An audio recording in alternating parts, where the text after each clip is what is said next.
Bienvenido a Historias para no dormir, un canal en donde encontrarás un mundo repleto de misterio, crímenes que desafían la lógica y que te mantendrán en vilo. Seguramente has escuchado la leyenda del conde Drácula, pero ¿conoces la verdad que se esconde detrás del mito? Nos referimos a un príncipe conocido por empalar a sus víctimas y muchos dirían que incluso bebía su sangre. La sordida historia de Vlad el Empalador inspiró al escritor Bram Stoker a contar la historia que todos conocemos. Pero, ¿qué es verdad y cuál es la ficción? Quédate hasta el final para saberlo. En principio tenemos que remontarnos al siglo XV, cuando Vlad Tepes, príncipe de Valaquia, desató su crueldad, ejerciendo injustamente su poder político. Realmente, su posición fue la consecuencia directa de un error, ya que su padre, Vlad II de Valaquia, había ingresado en 1428 en la Orden del Dragón, gracias al emperador Segismundo de Luxemburgo. Por esta razón lo conocían como Vlad Dracul, mientras que a su hijo se le llamó Vlad Draculia, esto es, hijo de Dracul. En todo caso, en la mitología rumana, la figura del dragón no existía y el término hacía referencia al diablo, con lo que Vlad III pasó a ser en rumano el hijo del diablo. Esto coincide con la leyenda sobre la crueldad y ánimo sanguinario de Vlad, recogida ya por crónicas de su época. En ellas se le mostraba como un príncipe aficionado a la tortura y entusiasta de la muerte lenta, que normalmente mojaba el pan en la sangre de sus víctimas.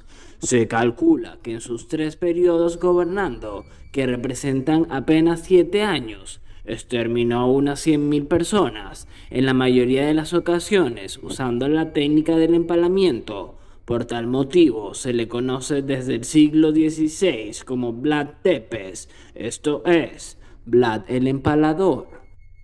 Para entender mejor esta fama, tenemos que situarnos en el contexto de los Balcanes en las décadas centrales del siglo XV. En aquel momento, el Imperio Otomano se hallaba en plena fase de expansión por el sureste de Europa. Grecia quedó sometida desde la década de 1360, Serbia desde 1389 y Bulgaria en 1396. Hungría y sus principados vencieron a los otomanos, pero ¿cómo sucedió? Primero que nada, tenemos que aclarar que estos principados eran Moldavia, Transilvania y Valaquia. Este último era el reino de Vlad Tepes, a pesar de que la ciencia ficción siempre insistió en relacionar a los vampiros con Transilvania. Pero, ¿cuál es el origen de esta confusión? En las novelas del escritor Bram Stoker se decía que el castillo del conde se encontraba justamente en la frontera entre Valaquia y Transilvania. Sin embargo, con el pasar del tiempo, se reveló que la verdadera fortaleza de Vlad Tepes fue el castillo de Poenari, ubicado en el valle de Arges, Rumania.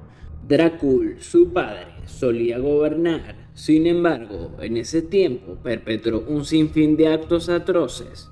Por tal motivo, el gobernador regente Juan Hunyadi desató un levantamiento, propiciando así el final del reino Dracul. Años después, Vlad intervino en las luchas internas moldavas, hasta que en 1451 se fue a Transilvania. Fue aquí donde intentó reunir apoyo con el fin de recuperar el trono de Valaquia. Una nueva oportunidad le llegó tras la conquista de Constantinopla en el año 1453. Viendo a Hungría cada vez más amenazada por los otomanos, Hunyadi necesitaba ayuda para enfrentarlos. Por tal motivo, terminó recurriendo al mismo Vlad. Fue así como tuvo el gobierno de Valaquia. Empezó entonces la gestión que le llevaría a hacerse con uno de los nombres más infames de la literatura, Drácula. Esta fama se debe en primer lugar a los métodos que Vlad utilizaba en la guerra, De hecho, en 1460, cuando se negó a pagar tributo a los turcos, el enfrentamiento armado se hizo inevitable y este revistió los tintes de una cruzada tan brutal y sanguinaria como aquellas que se habían llevado a cabo en Tierra Santa siglos antes. Para enfrentar a los turcos, Vlad atravesó el Danubio para saquear el país búlgaro, que en aquel momento era parte del Imperio Otomano.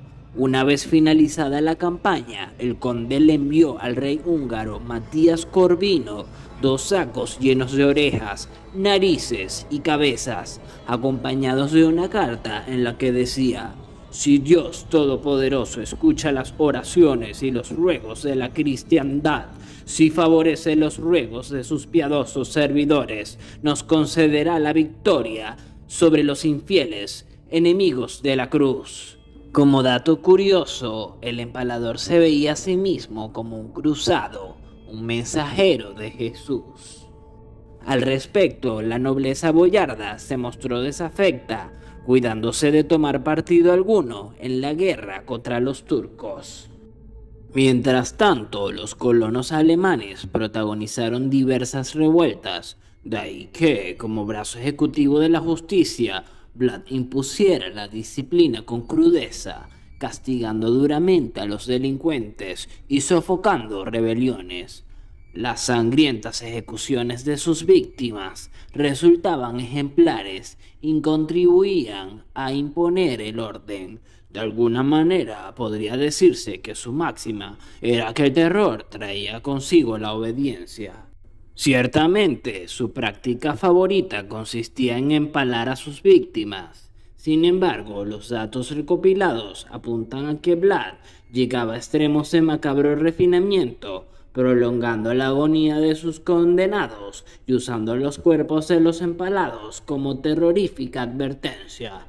El ejemplo más conocido de su obsesión lo constituye el conocido Bosque de los Empalados, lugar en el que se dice que Tepes hizo que todos los árboles se talaran para empalar a más de 20.000 prisioneros. El cronista Calcondilo asegura que Mehmed II, al visitarlo en 1461, se fue horrorizado, aunque al mismo tiempo elogió a un príncipe que demostraba ser un experto en el arte de gobernar a través del terror, especialmente después de haber sido testigo del Bosque de los Empalados.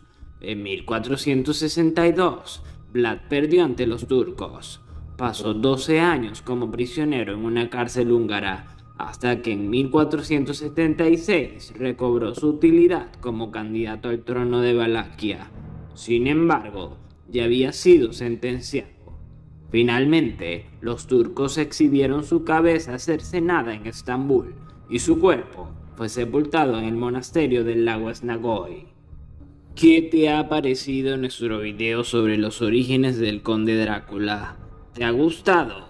No olvides darle like y suscribirte a nuestro canal para que no te pierdas el contenido lleno de misterio que tenemos para ti. Por otro lado, queremos saber, ¿qué opinas de este personaje? ¿Crees que estaba mal de la cabeza? ¿O crees que sus tácticas siniestras eran nada más para asustar a sus enemigos? Escríbelo en comentarios y te responderemos enseguida. Hasta la próxima.